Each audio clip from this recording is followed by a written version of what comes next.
அனைவருக்கும் வணக்கம். நான் மக்கள் படை கட்சியின் நிறுவனர் மற்றும் பொதுச் செயலாளர் வி ராம் பிரகாஷ்.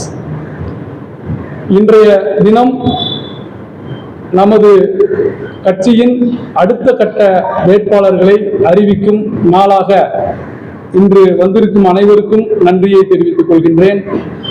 அக்டோபர் 3ஆம் தேதி சென்னை பிரஸ் கிளப்பில் மக்கள் படை கட்சி சார்பாக தமிழகத்திலேயே முதன் முறையாக 2026க்கான சட்டமன்ற வேட்பாளர்களை அறிமுகப்படுத்தி இருக்கின்றோம். அதன்படி திருப்பூர் தெற்கிலே அருமை சகோதரர் திரு தனசேகரன் அவர்களும், ராயபுரம் தொகுதியில் திரு ஜெகன் அவர்களும், போடிநாயக்கனூர் தொகுதியில் திரு மணி அவர்களையும் வேட்பாளராக அறிமுகப்படுத்தினோம். இரண்டாம் கட்டமாக இன்று நவம்பர் 2ஆம் நாள் சட்டமன்ற வேட்பாளர்களாக அறிவிக்க இருக்கின்றோம்.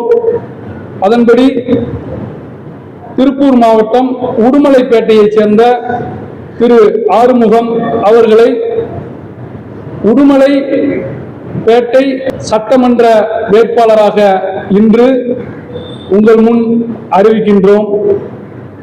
அடுத்தபடியாக திருவொற்றியூர் சட்டமன்ற வேட்பாளராக திரு விஜயகுமார் அவர்களை திருவொற்றியூர் சட்டமன்ற வேட்பாளராக அறிவிக்கின்றோம். அடுத்தடுத்து எங்கள் கட்சி சார்பில் சட்டமன்ற வேட்பாளர்களை தொடர்ச்சியாக அறிமுகப்படுத்த இருக்கின்றோம்.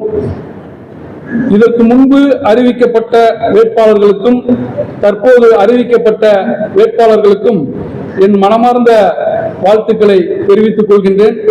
சட்டமன்ற வேட்பாளர் அறிவிப்பு விழாவில் பங்கு கொண்ட பத்திரிகை, தொலைக்காட்சி, ஊடக நண்பர்கள் மற்றும் கட்சியின் நிர்வாகிகள் அனைவருக்கும் எமது மக்கள் படை கட்சியின் சார்பாக நன்றியை தெரிவித்துக் கொள்கின்றேன்.